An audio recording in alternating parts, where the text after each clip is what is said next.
right So now. speaking of moves, there was a lot of moving and grooving going on today at this hearing, the special counsel. And, it's hard to watch these things and not have some kind of James Comey and flashbacks of, well, no reasonable prosecutor when they make the case for every violation of the Espionage Act, which they did today with Joe Biden, not only as a senator, not only as vice president, as a private citizen.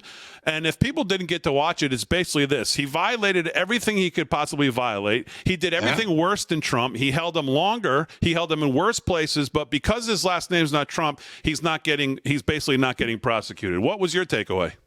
Yeah, listen, I think a lot of people will walk away with that exact assessment. I do think the way the media covered today, that there's going to be a significant damaging of President Biden in average Americans' minds who aren't as versed in the details as we are, but they hear things like today that Robert Hur thought that the president lied when he said, I didn't share classified information. That he did he did both the retention of the documents and the sharing of the classified information willfully. Those are words that sink in even when you're busy trying to run between your 3 jobs because you're trying to afford Biden inflation, or you're taking the kids to soccer practice and get home and cooking dinner. A lot of things don't seep through in the complicated stories of Washington. I think Robert Hur, even though most people who are versed in the details will say, there's no why didn't he prosecute Joe Biden? Why is Donald Trump being prosecuted? Not. I think people who don't have that level of detail are still going to hear things like willful, lying, this destruction of evidence, and they're going to say, this guy Joe Biden, he just keeps racking up more and more concerns for me. First it was Afghanistan, then it's the border, then it's the economy, and now I'm hearing things like willful and obstruction and lying, and I don't like the guy. And I do think that it's we don't want to underestimate that average people might have taken a very negative portrait of Joe Biden from today's hearings, whatever filtered them, in part because the media actually kind of covered it with some of the harshness that Robert Hur was trying to convey. Now, the dual system of justice is alive and well, and if ever we needed an example, today provided us a fresh example. We can go to Russia collusion and all the other ones that we talk about, but the dual system of justice is alive and well, and Robert Hur affirmed it today. He had a very hard time describing why he would let Joe Biden off the hook, other than maybe the truth, which is in D.C. and Delaware, the only 2 places they could have brought these charges, a Democrat jury pool won't convict Joe Biden. I think that's one of the things that we're dealing with in our country right now. You could put Donald Trump in D.C., he's going to get convicted 100 out of 100 times. You put Joe Biden, he's probably not going to get convicted 1 out of 100 times. It's something we're learning that is a new reality in our court system. We used to put blinders on, and now we don't. Yeah, but you know the thing, John, about that, and I hear what you're saying, and I remember Victor Davis Hanson saying this early on, a month or so ago. He brought up in one of his reports, he said, what job is it of Robert Hur to think that he needs to get into the mind of a possible juror and tell us pre all of this, say, well, I know what they're going to think. Well, that's not his. It's not his job's not to get in there. And as a matter of fact, today, Kevin Kiley, Representative Kiley, said to the could a reasonable juror a reasonable juror could have voted to convict based on the facts, and he said correct. So he says correct, and you go, well, then what are we doing here? Yeah. Well, listen, I've said this for a long time, and it's something that people don't want to hear, but it's true. Prosecutors are very political, and prosecutors who leave the Justice Department and go to the FBI, like James Comey, become even more political.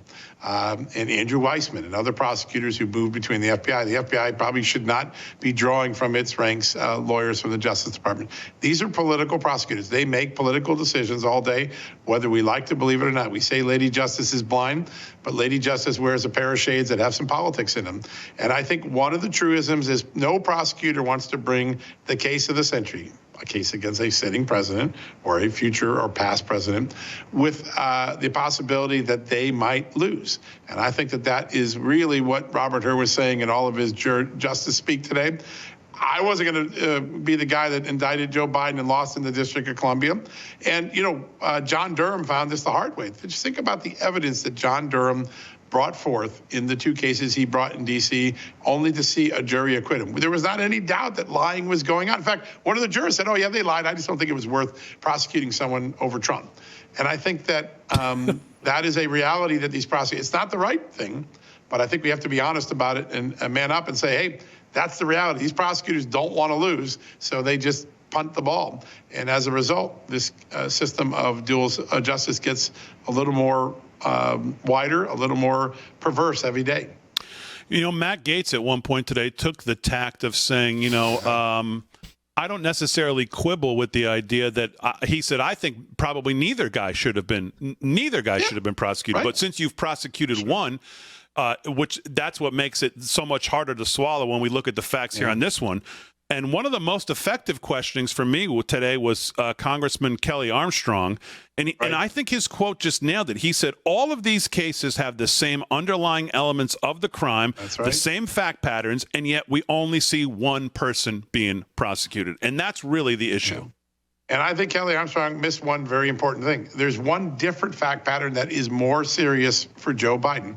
He knowingly and willfully gave classified information to his ghostwriter. We don't have any evidence that President Trump did. There's an allegation that he mentioned, I can't give this to you because it's classified. But in Joe Biden's case, Hur concluded that Joe Biden not only kept it and stored it in a bad place and violated all the rules and laws for the security, he actually gave his ghostwriter the information. And I think another important moment was they also had a motive for this crime. This is something that's very important. In the questioning from Jim Jordan, Jim Jordan got Robert Hur to admit that Joe Biden had 8 million reasons to keep this information. And that was the $8 million advance or book payment he was going to get for the book. And that's why he wanted his ghostwriter to have his best stuff. We have motive. We have a more serious crime of not only giving the information, but distributing it. And then everything else is pretty much, there's all little differences here and there. And Donald Trump faces 40 felonies and Joe Biden faces none. I think most people, that leaves a bitter taste in our mouths. We don't feel like that's America. Before Rick Delgado's got a question for you. I didn't hear this question today, but and I don't know that he would have answered it, but did you hear anybody say, if we're making the case that he's too fragile and his memory's too bad to stand trial, then how is he qualified to be or run again for president?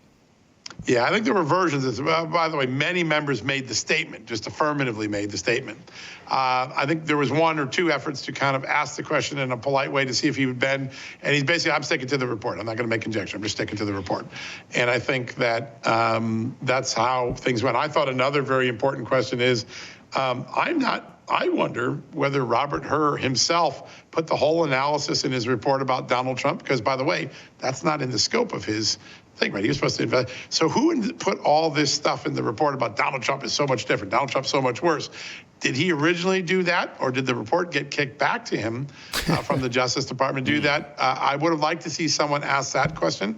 I think that's a very important one that we didn't know today. But Robert Hur kept telling us, I can't talk about things that weren't in the scope. Donald Trump wasn't in the scope of this.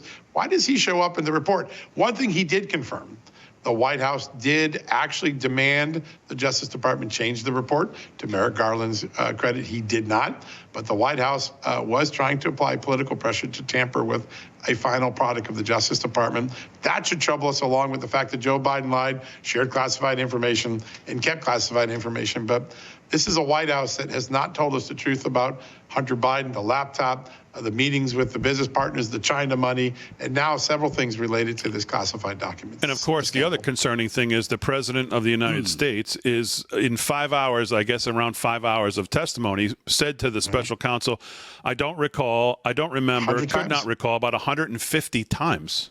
Yeah. I mean, that's 104, 105. Yeah, I mean, that's it's really troubling. And again, the I don't recall. My car goes burr. My Corvette goes burr, he said in there. Yeah, it's like a 4-year-old. When it gets cold. He always has these awkward moments. You've seen him with children. You've seen him with women. The guy has a lot of awkward moments. I think the more troubling one of all the I don't know defense is one of the most famous lawyers today. If you don't know, don't answer. Just say, I don't know. And Joe Biden did a good job of I don't knowing his way through it. I do think when he can't remember what year Donald Trump was elected, when he can't remember what year his son was elected, he can't remember why he took the documents, who handled them, why they're in 6 places in his home and other offices, that is very troubling, because those are core facts that aren't, I'm busy and I forgot about it. Those are at the heart of his life story, his political story. And I think those sort of are part of the reason why Robert Hur kind of alerted the America. I think this guy's senile. I didn't say senile, but he might as well, because that's the inference most Americans took from the report when it came out last month.